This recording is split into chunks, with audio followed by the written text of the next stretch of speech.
പിതാവിൻ്റെയും പുത്രൻ്റെയും പരിശുദ്ധാത്മാവിൻ്റെയും നാമത്തിൽ ആമേൻ. നമുക്ക് പ്രാർത്ഥിക്കാം. കർത്താവായ ദൈവമേ, ഈ ദിനങ്ങളിലെല്ലാം ഞങ്ങൾ ധ്യാനിച്ചത് അങ്ങയുടെ സാന്നിധ്യം അറിയാൻ, ആ സാന്നിധ്യത്തിൽ ജീവിക്കാൻ, ഞങ്ങൾ അതുവഴി ഈ ലോകത്തിലെ ഞങ്ങളുടെ ജീവിതം ദൈവഹിതത്തിന് അനുരൂപമാക്കി സമാധാനത്തിലും സന്തോഷത്തിലും ജീവിത പ്രതിസന്ധികളിൽ ദൈവത്തിൻ്റെ ശക്തമായ സാന്നിധ്യം തിരിച്ചറിഞ്ഞ് അവിടുത്തെ ശക്തിയിൽ ജീവിക്കുന്നതിനെ കുറിച്ചാണ്. കർത്താവേ, ഈ വലിയ തിരിച്ചറിവുകൾക്ക് ഞങ്ങൾ അങ്ങേക്ക് നന്ദി പറയുന്നു. ആമേൻ. ഈശോയിൽ സ്നേഹമുള്ളവരെ, ജനുവരി മാസത്തിൻ്റെ 20-ാം തീയതിയിലേക്ക് നമ്മൾ കടക്കുകയാണ്. ഈ പ്രഭാതത്തിൽ ദൈവം നമുക്ക് നൽകുന്ന വചനം നമുക്ക് വായിച്ചു കേൾക്കാം. വിശുദ്ധ യോഹന്നാന്റെ സുവിശേഷം 15-ാം അധ്യായം അതിൻ്റെ 4-ാമത്തെ തിരുവചനമാണ് നമ്മൾ ഇന്ന് വായിച്ച് ധ്യാനിക്കുന്നത്. നിങ്ങൾ എന്നിൽ വസിക്കുവിൻ, ഞാൻ നിങ്ങളിലും വസിക്കും. മുന്തിരിച്ചെടിയിൽ നിൽക്കാതെ ശാഖയ്ക്ക് സ്വയമേവ ഫലപ്രകടിപ്പിക്കാൻ സാധിക്കാത്തതുപോലെ എന്നിൽ വസിക്കുന്നില്ലെങ്കിൽ നിങ്ങൾക്കും സാധിക്കുകയില്ല. തിരുവചനം നമ്മളെ ഓർമ്മിപ്പിക്കുകയാണ്. ദൈവത്തിൻ്റെ ശക്തമായ ആ കരത്തിൻ്റെ കീഴിൽ എപ്പോഴും താഴ്മയോടുകൂടി ജീവിക്കാനായിട്ട് നമുക്ക് സാധിക്കണം. നമുക്കറിയാം, മുന്തിരിച്ചെടിയുടെയും ശാഖയുടെയും ഉപമ വായിക്കുമ്പോൾ നമ്മൾ തിരിച്ചറിയുന്ന കാര്യമുണ്ട്. ദൈവം നമ്മോട് പറയുന്ന കാര്യം, എന്നെ കൂടാതെ നിങ്ങൾക്ക് ഒന്നും ചെയ്യാൻ സാധിക്കില്ല. നമ്മുടെ മാനുഷികമായിട്ടുള്ള അറിവും നമ്മുടെ പരിശ്രമവും ഒക്കെ നല്ലത് തന്നെയാണ്. പക്ഷേ ദൈവം നമ്മളെ സൃഷ്ടിച്ചേക്കണത് ദൈവത്തിന് വേണ്ടിയിട്ടാണ്. ആ ദൈവത്തെ അറിഞ്ഞാൽ മാത്രം പോരാ, ആ ദൈവത്തെ സ്നേഹിക്കണം. അപ്പോൾ അറിഞ്ഞതുകൊണ്ട് മാത്രമായില്ല. വിശ്വാസം നമ്മുടെ ജീവിതത്തിൽ നമുക്കറിയാം, യേശുക്രിസ്തുവിനെ കുറിച്ച് അറിവിലല്ല, യേശുക്രിസ്തുവിനോടൊപ്പം ജീവിക്കുക എന്നുള്ളതാണ്.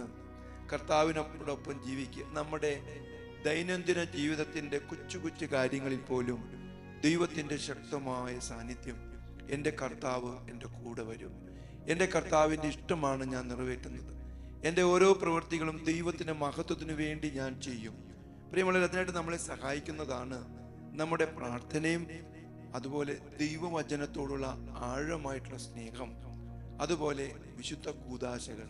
അപ്പോൾ കർത്താവിനൊപ്പം നമുക്ക് ജീവിക്കാനുള്ള വഴികളാണ് ഇതെല്ലാം. പ്രാർത്ഥനയിലൂടെ നമ്മുടെ ഹൃദയങ്ങളെ ദൈവത്തിലേക്ക് നമ്മൾ ഉയർത്തുകയാണ്.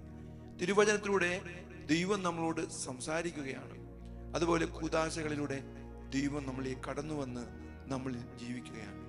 ഈ ക്രിസ്മസ് കാലഘട്ടം കഴിഞ്ഞ് ദിനകാലത്തിലൂടെ നമ്മൾ കടന്നു പോകുമ്പോൾ ആ ദൈവത്തിൻ്റെ സാന്നിധ്യം, ഇമ്മാനുവേലായ ദൈവത്തിൻ്റെ സാന്നിധ്യം ഈ ദിനം നമുക്ക് പ്രത്യേകമായിട്ട് ഓർക്കാം. പ്രിയമുള്ളവരെ, നമ്മൾ നമ്മളോട് തന്നെ ചോദിക്കുന്ന ചോദ്യമുണ്ട്.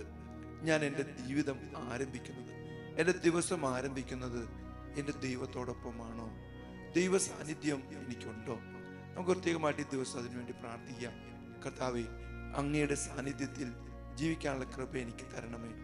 ജീവിതത്തിലെ പ്രതിസന്ധികൾ എന്ത് തന്നെയാണെങ്കിലും അങ്ങ് എൻ്റെ കൂടെ ഉണ്ടെങ്കിൽ, അങ്ങയുടെ സാന്നിധ്യം എൻ്റെ കൂടെ ഉണ്ടെങ്കിൽ, കർത്താവേ, ഏതൊരു പ്രതിസന്ധിയെ നേരിടാനായിട്ട് എനിക്ക് സാധിക്കും. എന്നെ ശക്തനാക്കുന്നവനിലൂടെ എനിക്കെല്ലാം സാധിക്കുമെന്ന വിശുദ്ധ പൗലോസ് അപ്പോസ്തലന്റെ വാക്കുകൾ നമുക്ക് ഓർക്കാം. പ്രിയമുള്ളവരെ, ജീവിതത്തിലെ ഈശോയോട് ചേർന്ന് നടക്കുമ്പോൾ നമുക്കെല്ലാം സാധ്യമാണ്. നമുക്ക് കുരിശുകളൊക്കെ എടുക്കാൻ പറ്റും. കർത്താവ് നമ്മളെ സഹായിക്കും. അതിനുവേണ്ടി പ്രത്യേകമായിട്ട് നമുക്ക് പ്രാർത്ഥിക്കാം. കർത്താവായ ദൈവമേ, ഈ ദിവസം അങ്ങ് ഞങ്ങൾക്ക് നൽകിയ ആ വലിയ ഉൾക്കാഴ്ചയോട് നന്ദി പറയുന്നു. ഞങ്ങളുടെ ജീവിതം അങ്ങയോട് ചേർന്ന് അങ്ങയുടെ സാന്നിധ്യത്തിൽ പ്രാർത്ഥനയിലൂടെ ഞങ്ങളുടെ ഹൃദയങ്ങളെ അങ്ങയിലേക്ക് ഉയർത്തിക്കൊണ്ട് തിരുവചനത്തിൽ ജീവിക്കുന്ന ദൈവത്തിൻ്റെ സ്വരം കേട്ടുകൊണ്ട് അവിടുത്തെ അറിയാനും സ്നേഹിക്കാനും കൂദാശകളിലൂടെ ഞങ്ങളിലേക്ക് കടന്നു വരുന്ന ദൈവത്തിൻ്റെ ആ ശക്തി തിരിച്ചറിയാൻ അങ്ങനെ ഞങ്ങളുടെ ജീവിതം ഒരു ഉത്തമ ക്രൈസ്തവ ജീവിതമാക്കി മാറ്റാൻ കൃപ നൽകണമേ, ഇപ്പോഴും എപ്പോഴും എന്നേക്കും. ആമേൻ.